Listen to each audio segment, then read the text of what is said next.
One day I picked up my brown rice. The next day, the gray metal gate was down. Stayed down for days with no sign explaining what was up. The next Monday, the gate was up. Time to get my brown rice. Instead, a gutted store with workmen finishing a demolition. Is this going to be a Chinese restaurant with brown rice? I asked. I don't think so. They took all their stuff. I will miss the mother who ran the place, filling orders while keeping her kids in line. It had been open almost every day for the almost 17 years I lived across the street. I will cook my own brown rice from now on, I suppose.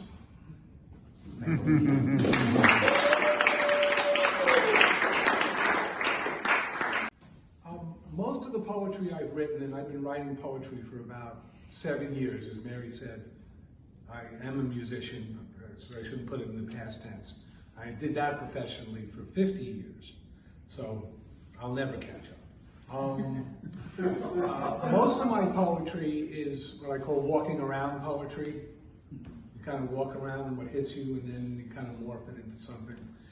So me and my partner and a couple of friends of ours took a trip in Europe this summer that ended in Amsterdam. So this is a piece called Amsterdam, September 2023. Squeaky kids frolic in the fountain behind the Reich Museum, while Coldplay melodies from a bowed violin reverberate across its brick archways. Houseboats line the canals, bikes randomly racked on the sidewalk above. Motorized wheelchairs duke it out with the killer bikes. Women on the street in Centrum look better than women in red light district windows. Some people who've been there, I can tell. The bouquet of apple cake mixes with the muster of marijuana. Domkring coffee shop regular admires my old school joint rolling and nicknames me the original OG. Civic workers clean the streets, barely in time for the next day's party. This is a short one. I have no idea how this happened. It's called A Poem Built for Two. Die, a binary. Dial, a canary in a coal mine. Dialectic, expressed by miners rushing to handle danger. A hectic dialectic for those of us not born mouthed with a silver spoon or laid in a manger. Thank you. Another short one, this one and the one after it have what's called an epigraph, I think. It is like a quote at the top in italics. This is called Legal Practitioners. I fought the law and the law won. Sonny Curtis, 1959. An aging personal injury attorney adorns a billboard sporting a baseball bat. A matrimonial attorney goes from prenup to postnup. A paralegal sorts documents wearing a SUNY Harvard t-shirt. They're all waiting for a train that has already arrived while trying to avoid a fume date.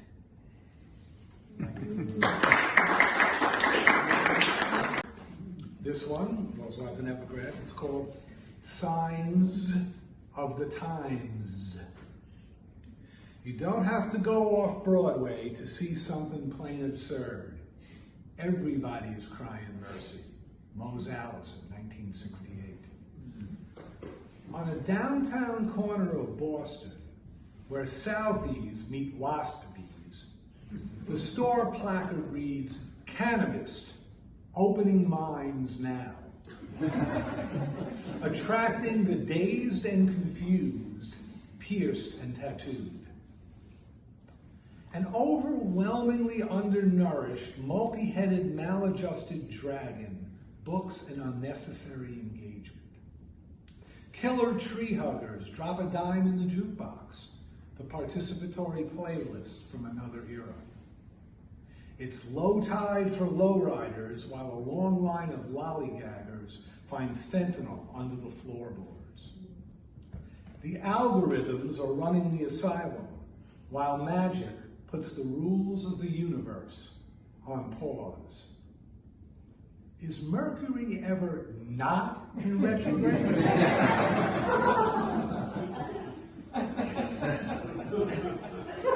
Okay.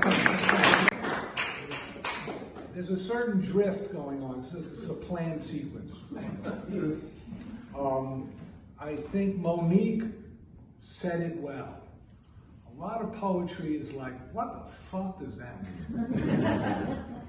The following poems don't mean anything.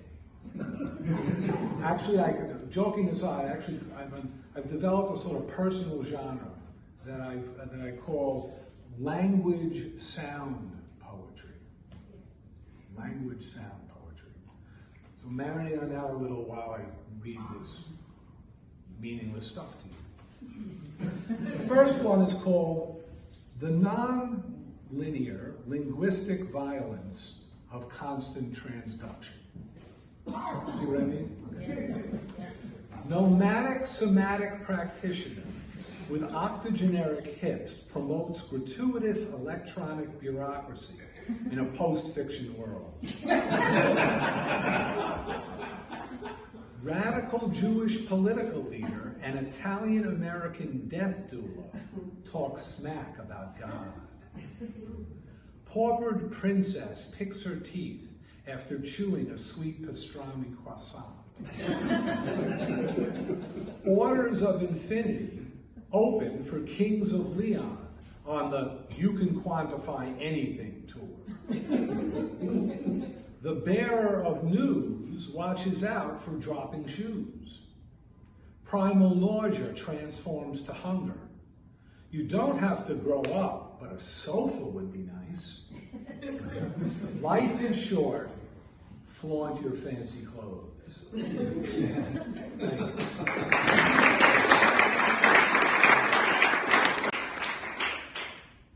This one, well, I was going to say this one dates me, but then everything dates me. So it's called The Gang of Four, for those of you who might see that as an old political reference. The Gang of Four.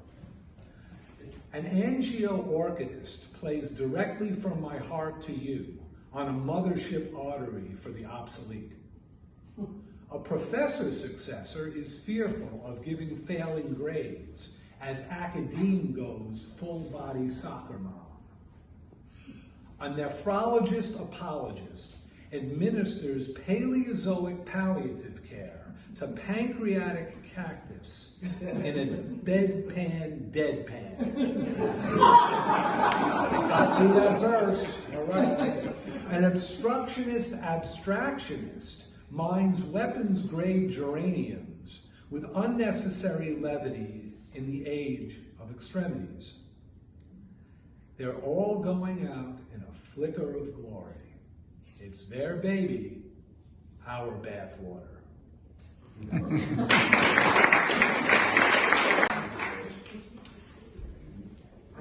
I had some surgery recently. I got a hip replaced. Experience, but it was working out so far so good. And I had to deal with a lot of medical stuff in the pre-op. They're very thorough at HSS, but they're very thorough at HSS. Enough said. So, obliquely, this poem is about that. It's called On the Inflammation Superhighway.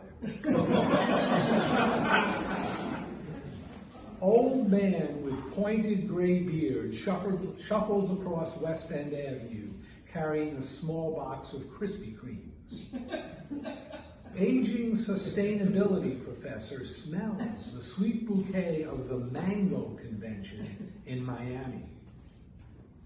Matriarchal indigenous lowriders with non-binary children check into cheap and cheerful hotels, avoiding half-burned-out buildings in Newark. Self-liberated owl perches near stream in North Woods, while a rooster roams the back gardens. Surprisingly smitten elder stubs toe despite steel-tipped house shoes. Pass the pain, please. That's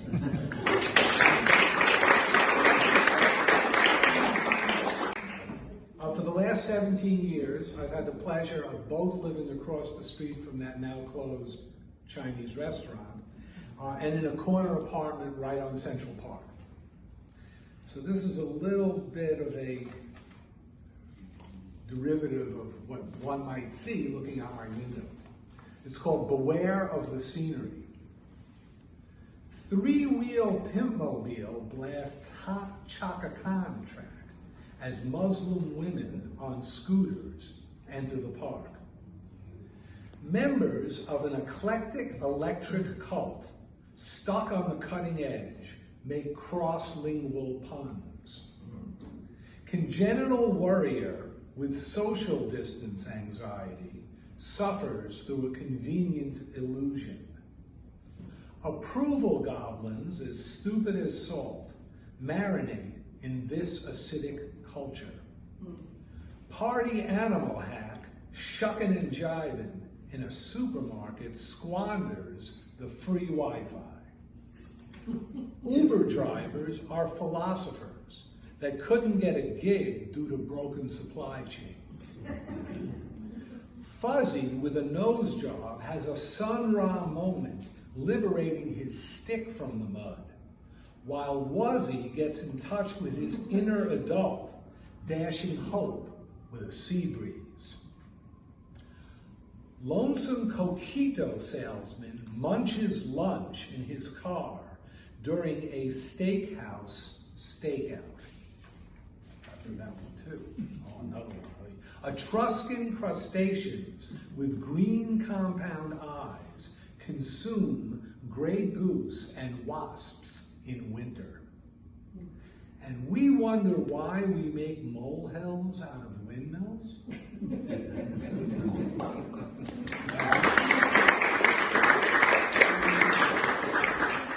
It's called 3 stages of vexation: deny, complain, alarm. Saxophone Rolodex shreds all notes and gets to Hootsuite, Tootsuite. Friends with nameless benefits and sagging tattooed arms flirt with pain while drinking milk of amnesia. Demented driver can't find Nova Scotia, sees cognitive benefits in circles. Expat from Arkansas wearing a tie-dye t-shirt groks the opportunity in tiredness. A single satin shoe props open a door for pills, powders, and perfumes too superfluous to distribute. Underbearing, danceable nerds from the deep shit state play on the Jumbotron at Jerry Germ World. Mohair malware is delivered to Sock Puppet Mao at Mar-a-Lago. Online-only child therapists now accepting crypto through channels on the dark web. Fatalistic salesmen peddle edibles to existentialists on the Riviera Maya. All escape routes lead back to the same place. Thank you. And finally, a short one called Genetically Modified Indicators. An ally with benefits plays full card Monty with his fingers crossed. A cousin by divorce longs to be an animal voting rights activist. Congressional grandmas eat cranberry scones on Fox News. A ground floor dental practice features a neon tooth. A woodcut of Marx, Lenin, Confucius, and Buddha adorns a Hutong wall in Beijing. Broken down rest areas and text stops litter the northern thruway. The open housing market, a direct line to homelessness. Don't get into it with strangers. You never know who's armed and dangerous. All things are overthrowing themselves.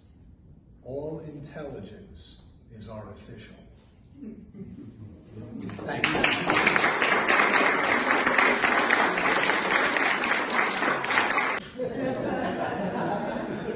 Seems to be very clear.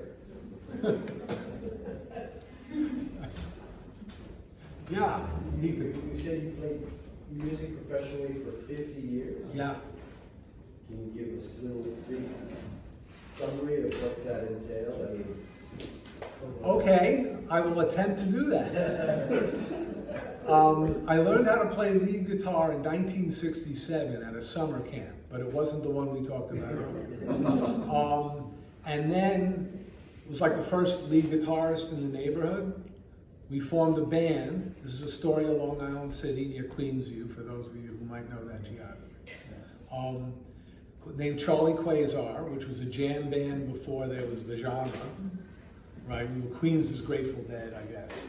And we played Folk City and NYU and places like this. Then that band broke up. I was in another band led by a gay lead singer who did sort of rock and soul during the punk music era. We played CBGBs and Maxes and Ones and Gildersleeves. Kieran Lisko was his name. And that was great fun. The two best gigs being the Gay Pride Parade, like 10,000 people down the street. Really wild. I semi-retired in the 80s, as did a lot of people who turned out way more famous than me, and became a political activist, actually. In the 90s, put together a kind of a bar band to do classic rock covers and blues songs and stuff. Played in the Village. And then in the late 90s, I actually began to more seriously write again. I was one of the founders of an off-Broadway theater that's now closed called the Castillo Theater on West 42nd Street. And I used to do music there, and then Michael Walsh, sitting right here on check plaid, whatever you call that shirt, what is it? We are co-music directors, or were, of the Castillo Theater. And we worked on 18 productions. It was probably the most productive musical period of my life. Michael, yeah, it's like 11 years. We probably recorded 3 CDs worth of music a year for these plays.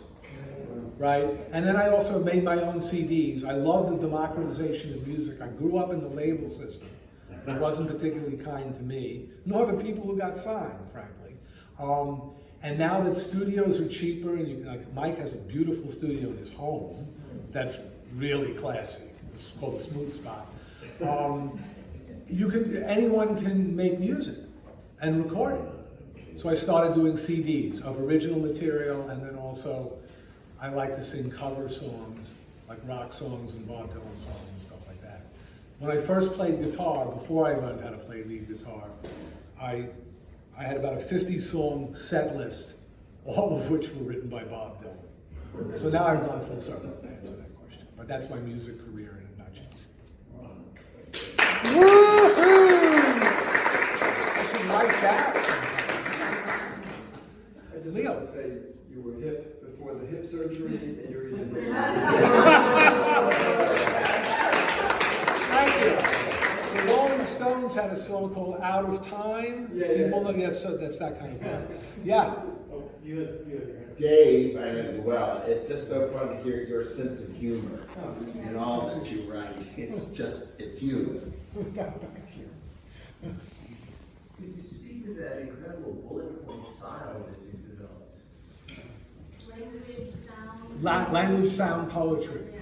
Right, that's interesting. It is kind of bullet point. It's like boom, boom, boom.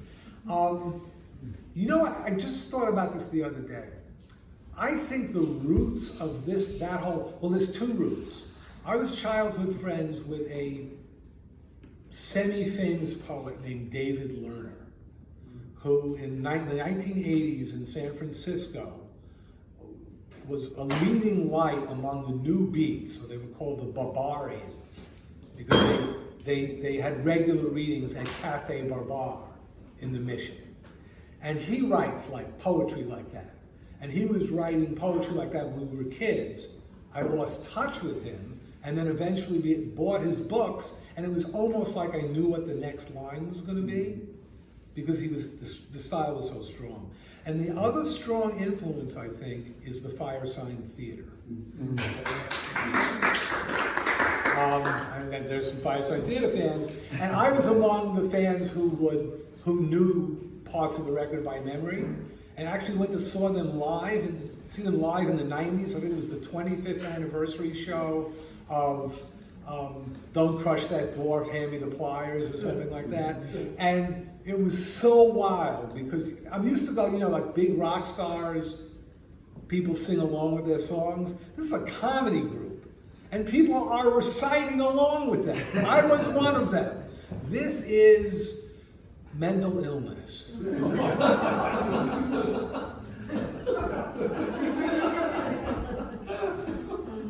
Thank you for asking. Any other? Oh, yes. Well, I guess I was thinking differently when I was hearing those later poems. So I was thinking about Captain Beefheart. Another influencer. Okay. Oh, yeah. Zoothorn Rollo. Gary Lucas, do you know him? Yeah. I'm friends with Gary. He played with the Cap. And I always like what Ry Cooder said. They played this gig in California, and Captain Beefheart fell off the stage. So Ry Cooder quit the band saying, "This guy is going to destroy my career." But the only career he destroyed was his own. What can you say? But beautiful, beautiful Captain Beefheart. Yes. And lyrically, he's kind of like that. And I do have poems where I go into a blues voice and shit like that. So, yeah. And that's a Beefheart influence for sure. Have you recorded any of these poems? Poems. Well, it's interesting. A saxophone playing friend of mine who actually performed here with me once, Sorad Sadat Lajaverdi, was supposed to perform with me tonight for the last couple of pieces. And he and I are going to do a spoken word record. We already did a jam session with some other musicians, including an incredible musician from Australia named Keena Wilkins, keyboard and flute. And we recorded one of the poems, and a 10-minute piece. But I want to do a spoken word. I want to get around to it. I'm now mired in a book project, so I don't know when the hell I'm going to get to it. But whatever. Any other thoughts, questions? Alan? I guess so. Do you consider how do you when you have an impulse with? You say this is going to be a poem, this is going to be a song. How do you navigate that space? Okay. That's interesting. In some ways, they're on separate tracks because I don't write songs with words. I write instrumentals. Interesting. The process, at least the architecture of the process, is virtually the same.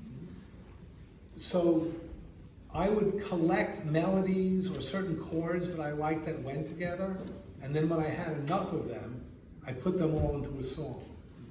Now, I think of phrases or hear someone saying something, and I put it in this, floating Word document, and at some point I say, I think I have enough phrases to make a poem. And I take out some of them, and then I embellish them, and I make them or try to make them work together, right?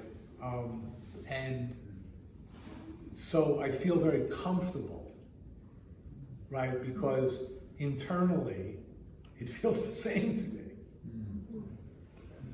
Yeah. Jen. They're kind of these absurdist moments that are strung together almost randomly. So it's the sound play and the absurdity of these things that are kind of plucked out of life, right? And that is what is so cool. It's almost like, wasn't there a form of music where they played kind of random notes together? It has a certain randomness that's coherent as a look at our culture. I think it's really cool. Well, thank you. And thank you for saying that. I consider it cultural commentary. Now, that might be a stretch. Cool, not a stretch. But, yeah. It's that politically active side of you. Yeah, exactly. Well, I mean, and I try to put together the program to get increasingly obscure. But the last poem sort of brings back more of the commentary. What I noticed in those poems was that each of the lines they would accumulate. They didn't necessarily relate to each other, but they'd all just accumulate, and then the last line would somehow pull them all together as if they were all on a string. And the last line kind of goes whoop, and then they go whop. And enough of that connection happens. I don't know, whoop. But, and then it's like, okay, now I gotta think about this, because there were too many things that seemed to be interconnected. Yeah. So that was where the power of them lay. It's like the last line does that. Somebody is like, oh, it's worthwhile. If I focus on all other stuff, there'll be a payoff. Oh, thank you. It's not negative. That is, also, I can certainly make the claim that's by design. See, you know the last line, right? I would just say that, that's really to me where the craft is in your work, because it seems sort of just like lighthearted and humorous, and it's just a list, and it's really clearly very considered, and I very much was like totally wrapped as you read, and I just fantastic. Thank you. And where can we find you? Like where are you? Okay, well, I have one book published. It's called World Gone Zoom. Notes from the American Epicenter, which was a diary of the lockdown period of the pandemic, and it's published by The Poetry Box. And I think that thepoetrybox.org. My last name's Belmont, David Belmont, World Gone Zoom. I read regularly on the open mic at Neuronautic, which is currently at Otto's Shrunken Head. Perfect, right? On like the third Thursday of every month. But they're on Facebook, Neuronautic Institute. It's Matt Hubert's. And I sometimes show up at other. And I actually have a feature coming up in May at a bookstore. I got to visit K&T Bookstore. Have you heard of this? Yes, yeah. Peeking at Verona. Yes. Yeah, and the guy named, well, I think they probably do a lot of events. This guy Wayne Crowell booked me. Oh, Wayne, yeah. You know Wayne? Oh, he's an old friend. I gotta tell him I know you. He's gonna die. I'm in a series, so you do it. I'm in a series, yeah, on May 10th. Yeah, where I get 10 minutes. See, going from being a rock musician, where the dominant thing that happened at gigs was the schlepping of equipment.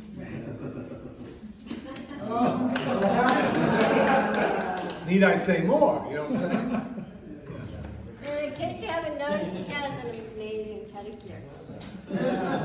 Ooh, it's very colorful. Yeah, very colorful toes there. Thank you. And I selected the shirt accordingly.